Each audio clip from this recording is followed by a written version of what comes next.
All right, guys. So I just want to make sure that I give an introduction to my guest today. I have an extraordinary guest joining me. She is a Paralympic gold medalist, world champion, one of the most inspiring people in wheelchair racing. Been dominating track, road races, um, and just her drive and determination makes want to make sure we have her on the podcast here today. So she's a symbol of resilience. So Susannah Scaroni. I want to make sure I say it right. Susannah Scaroni. Welcome Yep, and thank you for nailed joining it. me. Thank you. I was working on my Italian, so Awesome. so excuse me. It's like macaroni, so you're very close. Exactly. That's what I'm saying. I listened to one video, it's like Scaroni. Oh, it's just Scaroni. I'm fine there. So Susanna, I guess my first, I'm trying not to make this a whole Q&A session and things like that because I want it to be fun. I want it to be interactive. But so, where did your passion to competing come from?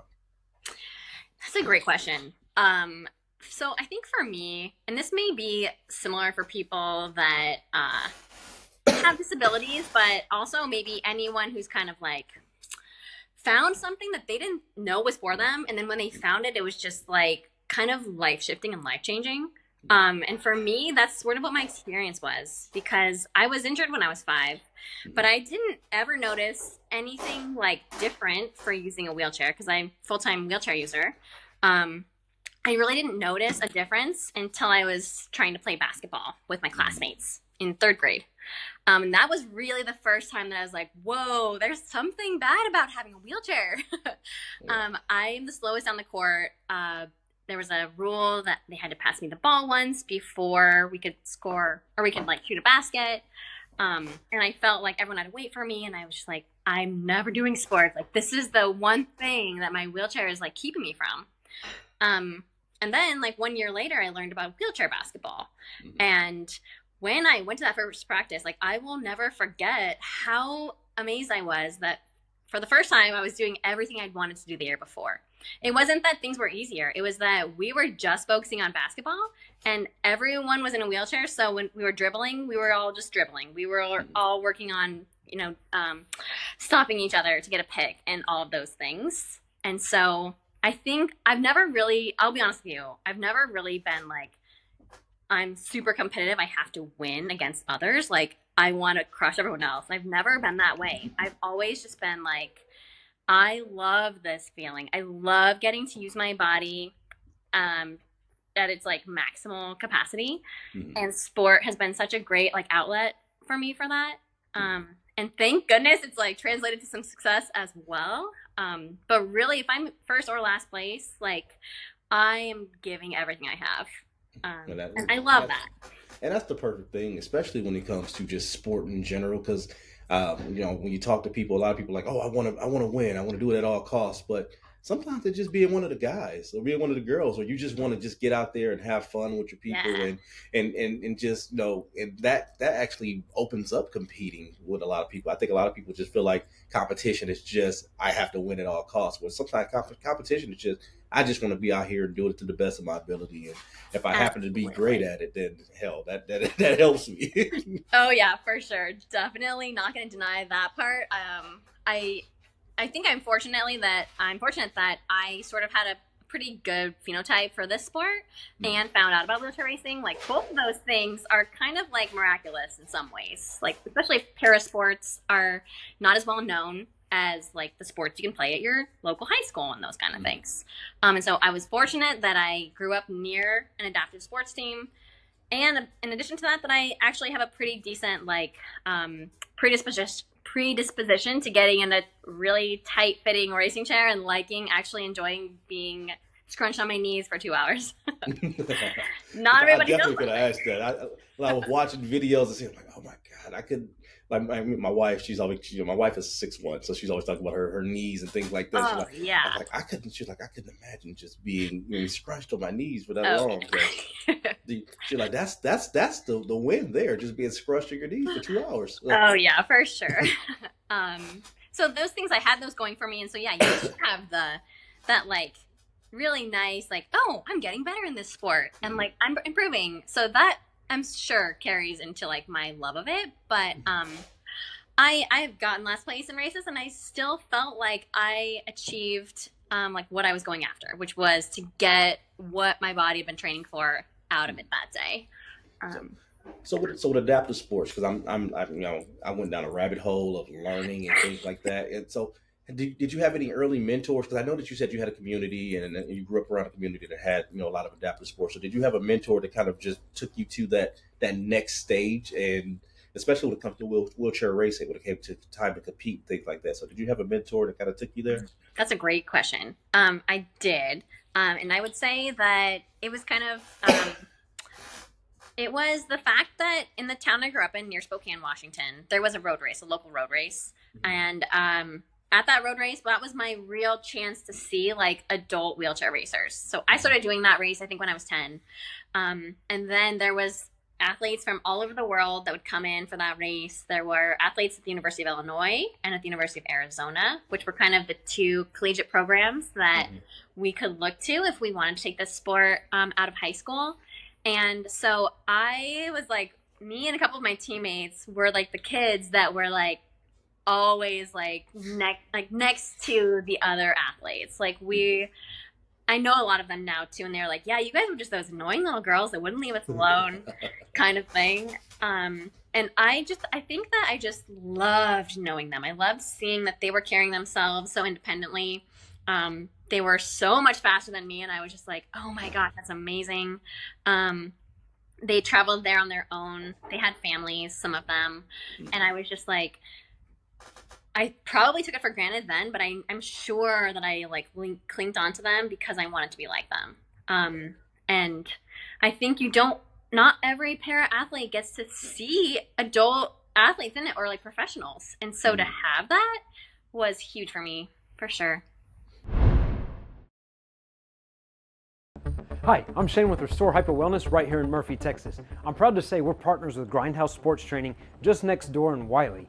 Now, Coach Washington over at Grindhouse Sports Training has done a phenomenal job at not just building out a business in the community, being a pillar in the community, but also being an inspiration to the young, talented kids that he trains each and every day. Now, last year, Coach Washington started a podcast, a Grindhouse podcast. The links are below. I encourage each and every one of you to go check this out, listen to it, like it, enjoy it. Coach Washington will walk you through his personal experiences, what motivates him, what made him what he is today, and why he's so effective at being a phenomenal leader to these young, talented individuals. Check out the podcast. We'll see you soon. Right. And now you said that there were two schools who definitely was University of Illinois, University of Arizona. Yep. Now, obviously, being on the West Coast, because I still, there's a big difference going to Illinois compared to being to Arizona. So, what was that choice like for you when it came to, what, this is where I want to be, or this is going to be the That's where like, I want. Yes. yeah. Okay. Yeah. And I did tour. I toured Arizona because, coming from Washington, I was more like, oh, I've been to Arizona before. Like, I think that sounds like a great place. Like, I'd never been to Illinois, and there's not a lot of reason to go there. Believe me, I was just there, so yeah, exactly. Cold. And so for me, I think what it was there's definitely a cultural difference between the two teams. So the Arizona athletes were very fun, very friendly, but there was a very distinct change in the culture of the Illinois athletes, and that like they were all doing their own chair maintenance. They their coach was also a wheelchair racer. He was a Paralympic medalist. There was a professionalism, I think, about them, and they were all very intelligent. Like, college was a very big thing to them. And as a high schooler, I was also really into academics. Like, I loved school. And so I just really could tell that I think I fit in better with like the Illinois culture. And I really know that that's true. I think I thrived here. And it's not for everyone. I think that the University of Arizona has a great program for like a different type of athlete that's still doing the sport, still is great at it. But you found what was best for you. I found what was best for me, and I made that giant change between a beautiful Washington State and the cornfields of the flatness of Champaign, Illinois. Yeah, exactly.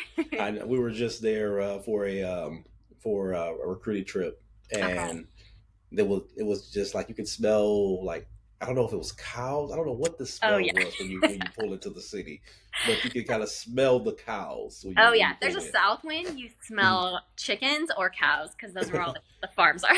Yes, it's a beautiful, beautiful stench. So, Yes, exactly. uh, so what would you say? Because obviously with adaptive sports, and a lot of us are learning and things like that. What would you say that is the aspect of sport that most people don't fully understand? Oh, great question. Okay. Yeah, one of the I think probably the biggest one. There's just two like big ones in my mind, but the probably the biggest one is that because you have like one sport, so let's say it's wheelchair racing. Mhm. Um, there's going to be a lot of different types of disabilities that want to do that sport, and they can still thrive in that sport. But because there's going to be major differences in someone's functional level, so like for example, if they have like a higher spinal cord injury, they may have no access to like their abdominal muscles, and so they're really relying on their upper arms. Or you may have somebody that's like a single leg amputee, and so they really do have a lot more function, like functional muscle mass at least, than somebody who has a spinal cord injury. And so because of that, in some events in our sport, there's different classifications. And I think that's one of the most hard parts to understand. And what it is an attempt to try to equalize the race. And so I'm a T54, which means that I have the most amount of functional level, quote unquote functional level that somebody in our sport can have. Mhm. And so below that is like a T53, and they usually have like a little bit higher of a spinal cord injury. And the only time that's really important is like on the track. And so in the 800 meter, for example, I am in the T54 800 meter, and then athletes who have a higher spinal cord injury would be in the T53 category. And so we don't race each other in the shorter events, and yet we do race each other in the longer events because it's been shown, or it's a little up in the air, it feels like. But at least the logical answer is that there's more of a disadvantage on the start if you have less abs that kind of like keep your body forwards when you're Yeah. breaking momentum. But over time, it doesn't really seem like there's that big of a difference in not having as many abdominal muscles for like longer events. Mhm. So from everything the 1500 meter up to the marathon, the classes are just combined as an open women's class.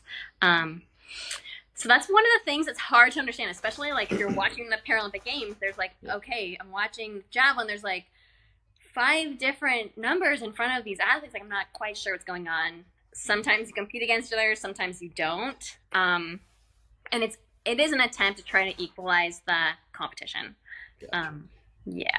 No, that makes sense because I when I seen 800-meter T54, and I'm like, okay, Exactly. I Yeah. don't know, and it's not clickable. It's not letting me just go into it Yeah. and find out more about it. So, Yeah. but so thank you for excuse me. No, I'm sorry, I'm getting over a cold, so I apologize. So Oh, all good. there we go. You're good. All right, so and you brought up marathon, and that was the one thing, the question I had. So what is the training regimen for you when it comes to training for a marathon? Because I've seen the New York Marathon and the Boston Marathon wins and things like that. So how do you prepare yourself for those events? Yeah, so we train here at Illinois. There's probably 15 other wheelchair racers, and we train all year round. We don't get an off season because if we're not training like specifically for a single marathon, then usually we're in the season of track and kind of transitioning into like the shorter events. Mhm. And all of the type of training that we do does like carry over to each other. So track training is really trying to get to like a high top speed as quickly as you can. Whereas marathon training, like one of the major differences is we'll do like some longer, like up to 2 hour type of like longer steady Mhm. workouts. But even in marathon training, we're still like that'll be once a week, and we'll still go onto the track sometimes and do like high speed intervals. Mhm. Um, because in wheelchair racing, there's drafting, and so if you're familiar with like Like motorsports cars, or like yes, biking, yes. yeah. Same with wheelchair racing. You can get behind someone and the person in front of you is taking more of the win. So you're Mhm. able to go the same speed as a competitor with less effort. And because of that, a lot of races come down to like accelerations. Someone will challenge the group or they'll just become a sprint finish.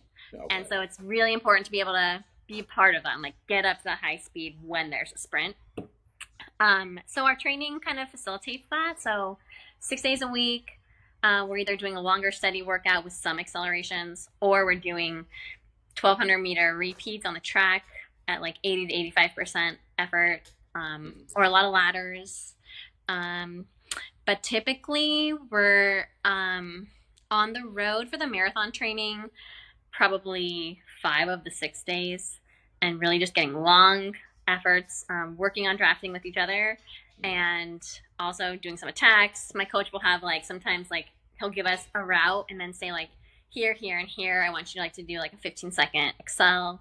And so we end up probably doing 15 to 20 miles 6 days a week on the road. And then in the gym, we lift twice a week. But our coach, he is, like I said, he's a Paralympic medalist, and he's also about 10 years older than the rest of us. And I think because of that, he's always on the forefront of like, okay, here's what we need to protect their shoulders from, and their forearms, like all these things that we experience from overuse injuries. He's either spent a lot of time trying to work on preventing, or he's experienced it and is trying to get us to prevent them. So our lifting isn't a lot of high load. It's more shoulder mobility and stability type of things, I would say. And if we do like lift, like bench or pull-ups, we do them at a speed. So we use like an accelerometer, and he wants us to do it like a certain rate of movement. Gotcha. No, it makes sense. And obviously with anything you're doing, you don't never want to overuse any type of exercise and things like that, because you get to the overuse, it's just like, I'm no good to anybody at this point. So. Oh yeah, exactly.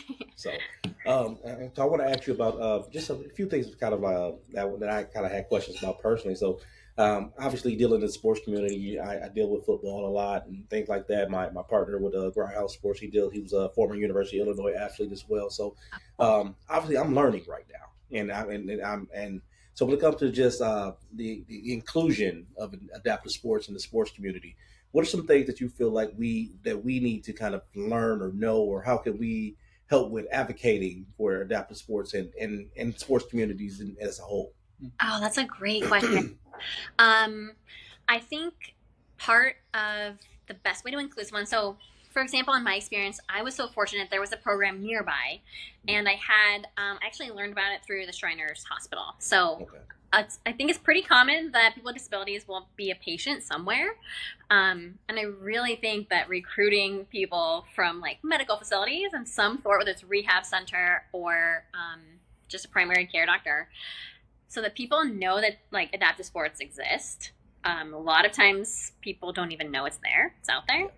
The other thing I think is such a big area is, and this is I think more on athletes, but it's like creating curriculum so that somebody who doesn't live in Champaign, Illinois, and wants to do the sport can actually do some workouts that are conducive for the sport. And it's really, I know I hear a lot from coaches at different high school programs saying, hey, we have a student who uses a wheelchair and wants to join the track team. Can you guys give us some tips? Which is awesome. And so I think my coach has created a curriculum to give out to coaches. But I think it's just like making that more widespread so that parents or coaches that want to, support someone that they know, has a little more tools and a little more resources, because it's not likely they've ever done wheelchair rugby, but they know someone that wants to. So if there was the ability for them to know, like, hey, that exists, and let's get in the pipeline by like doing some of the things that can be helpful. And also the NCAA just a couple of years ago, I believe, joined with USOPC, so Olympic and Paralympic Committee, to have a better option for disabled athletes at the NCAA level. And I think that's still in the early stages, but I think the hope there is that there are more of these grassroots programs. So like, I don't want to say college sports is grassroots, because that's not where it should be, but sometimes that may be the only place that somebody who's blind and has run all their life gets access to like sport support. And so they may be a really great runner, and when they go to college, like, okay, I'm now a little bit more supported and can train with the goal that like there is more knowledge about blind running and things like that. So I think having curriculum for high school coaches and parents, and then hopefully the NCAA opportunity now will increase more athletes' ability to train at a higher level. And yeah, just know about it. And Yeah, that's the first step. people. Just somebody has to tell you about it so you can know about it. That's the first step. Yeah. And even with this, and this is one of the I have a few more questions that I don't want to take up your full morning, but You're good. do you feel like the growth of mainstream women's sports will inspire more young girls to compete in adaptive sports? I think so. And it's been so interesting because I've been involved in like a women's race in New York City that has a long history of being the first ever women's race. And what I think is interesting is that sometimes when I'm there and hearing about like different speakers, I think there's a lot of parallels with disabled sport.